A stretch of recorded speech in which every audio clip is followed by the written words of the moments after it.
கர்த்தருக்குள் அருமையானவர்களே, ஆண்டவராய் இயேசுவின் புண்ணிய நாமத்தினாலே உங்களை வாழ்த்தி வரவேற்கின்றேன். எரேமியாவின் புஸ்தகம் 33 அதிகாரம் 14 வாக்கியத்தை வாசிக்கிறேன். இதோ நாட்கள் வரும் என்று கர்த்தர் சொல்கிறார். அப்பொழுது நான் இஸ்ரவேலின் குடும்பத்திற்கும் யூதாவின் குடும்பத்துக்கும் சொன்ன நல் வார்த்தையை நிறைவேற்றுவேன். ஆண்டவராகிய கர்த்தர் தம் ஜனத்திற்கு சொன்ன அருமையான ஒரு வாக்குத்தத்தமாக இதை எண்ணலாம். இஸ்ரவேல் ஜனங்கள் சிறையிருப்புக்கு செல்கிறார்கள். சிறையிருப்புக்கு பின்பாக ஆண்டவர் என்ன வார்த்தைகளை சொல்லுகிறார் என்றால், உங்களுக்கு நான் சொன்ன நல் வார்த்தையை நிறைவேற்றுவேன் என்று சொல்கிறார். அருமையானவர்களே, அநேகர் நல்ல வார்த்தை சொல்வார்கள், ஆனால் அதை நிறைவேற்ற மாட்டார்கள். நம்முடைய ஆண்டவர் நல்ல வார்த்தைகளை சொன்னால் அதை கட்டாயம் நிறைவேற்றுவார். பிரியமான சகோதர சகோதரிகளே, உங்களுக்கு ஆண்டவர் சொன்ன வாக்குத்தத்தங்கள், வெளிப்பாடுகள் அல்லது வாக்குறுதிகளை எல்லாம் ஏற்ற காலங்களிலே நிறைவேற்றுவார். அங்கே எரேமியா 33 அதிகாரம் 14 பாருங்கள். இதோ நாட்கள் வருமென்று கர்த்தர் சொல்கிறார். ஆண்டவர் தன் வார்த்தைகளை நிறைவேற்றுவதற்கு காலத்தை அவர் குறித்து வைத்திருக்கிறார். நம்முடைய வாழ்க்கையில் நடக்கிற எல்லா காரியத்தை குறித்து அவர் தன்னுடைய டைம் டேபிள் படி, தன்னுடைய கால திட்டத்தின்படி நடத்துகிறார். அருமையானவர்களே, நல் வார்த்தை என்றால் அதற்கு எதிர்மறையாக தீய வார்த்தைகள் என்று சொல்லலாம். ஆனால் நல் வார்த்தை என்பது ஆண்டவரின் வார்த்தையாகும், ஆறுதலின் வார்த்தையாகும். வேத வசனம் சொல்கிறது, கெட்ட வார்த்தைகள் ஒன்று உங்கள் வாயிலிருந்து புறப்படக்கூடாது என்று சொல்லப்படுகிறது. அப்படியான கெட்ட வார்த்தை என தூஷ்ண வார்த்தைகள் என்று சொல்லலாம்.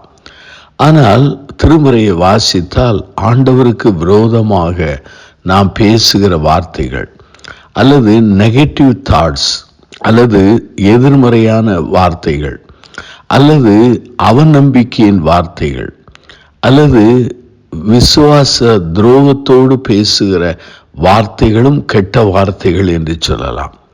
இஸ்ரவேல் ஜனங்கள் மத்தியிலே 12 வேவுக்காரர்களை தேர்ந்தெடுத்து கானானை பார்க்க அங்கே மோசே அனுப்புகிறார்.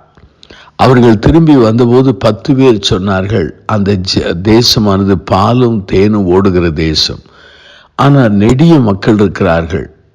ஆகவே எங்கள் பார்வைக்கு நாங்கள் வெட்டுக்கிளிகளைப் போல இருந்தோம், அவர்கள் பார்வைக்கு நாங்கள் வெட்டுக்கிளிகளைப் போல இருக்கிறோம் என்று சொல்லி அவநம்பிக்கையான வார்த்தைகளை சொல்லி மனிதனுடைய இருதயத்தை கரைய பண்ணினார்கள்.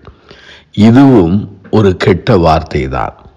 அருமையானவர்களே, ஆண்டவர் தம் ஜனத்துக்கு சொன்ன எல்லா நல் வார்த்தைகளையும் அவர் நிறைவேற்றுவார். எரேமியா 33 அதிகாரத்தை வாசித்தால் அவர் என்னென்ன நல்ல வார்த்தைகள் சொன்னார் என்பதை பல்வேறு வசனங்களை வாசித்து கோடிட்டு காண்பிக்கலாம். ஆனால் ஒரே ஒரு காரியத்தை நான் உங்களுக்காக சொல்கிறேன். எரேமியாவின் புஸ்தகம் 33 அதிகாரம் 9 பாருங்கள்.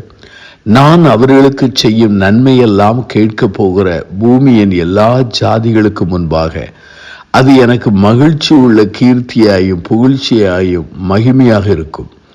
நான் அவர்களுக்கு அருளி செய்யும் எல்லா நன்மையின் நிமித்தமும் எல்லா சமாதானத்தின் நிமித்தமும் இவர்கள் பயந்து நடுங்குவார்கள் என்று இஸ்ரவேலின் தேவனாகிய கர்த்தர் சொல்கிறார். இந்த வசனத்திலே நன்மை என்கிற வார்த்தை 2 முறை வருகிறது. நன்மை எல்லாம் என்று சொல்லப்பட்டிருக்கிறது.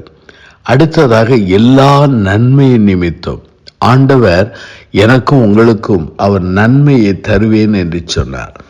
அந்த நன்மைகளை எல்லாம் ஏற்ற காலத்திலே அந்த நல்ல வார்த்தைகளை நிறைவேற்றுவார்.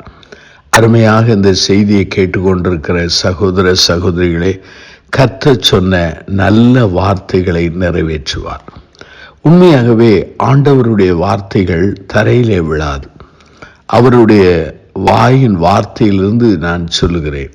நம்முடைய ஆண்டவராய் இயேசுவானவர் சொன்னார் அல்லவா, வானமும் பூமியும் அழிந்து போகும், ஆனால் அவருடைய வாயிலிருந்து புறப்பட்ட ஒரு வார்த்தைகளும் அழிந்து போகாது. அப்படியானால் அருமையானவர்களே, எவ்வளவு ஆச்சரியமான ஒரு காரியம். இந்த வசனத்தை பிடித்து கொள்ளுங்கள். வசனத்தை பிடித்து ஆண்டவருடைய வார்த்தையை சுதந்திரித்துக் கொள்ளுங்கள். வேதாமத்திலே ஏராளமான வாக்குத்தத்தங்கள் இருக்கிறது. ஒரு நாளைக்கு ஒரு வாக்குத்தத்தத்தை தெரிந்து கொண்டு அதை மனப்பாடம் பண்ணி அதை உரிமைப்படுத்தும் பொழுது ஆண்டவர் சொன்ன காரியம் நிறைவேறும். நான் உங்களுக்கு சொன்ன எல்லா நல் வார்த்தைகளையும் நிறைவேற்றுவேன். கண்களை மூடி நாம் பிரார்த்தனை செய்வோம். அன்பின் ஆண்டவரே, இந்த அருமையான நாளுக்காக நாங்கள் நன்றி சொல்கிறோம். நீர் உம்முடைய ஜனத்துக்கு சொன்ன அந்த வார்த்தையின்படி எங்களுக்கு சொன்ன எல்லா நல் வார்த்தைகளையும் நிறைவேற்ற நாங்கள் செபிக்கிறோம். நல் வார்த்தைகளில் ஒன்று, எங்களுக்கு நன்மை தருவேன் என்று சொன்னேன். நன்மை செய்கிறவராக சுற்றி திரிந்த கர்த்தாவே, நீர் எங்களுக்கு எல்லா நன்மைகளை செய்து ஆசீர்வதியும், பெரிய காரியங்களை செய்யும். இயேசுவின் நாமத்தில் செபிக்கிறோம் பிதாவே.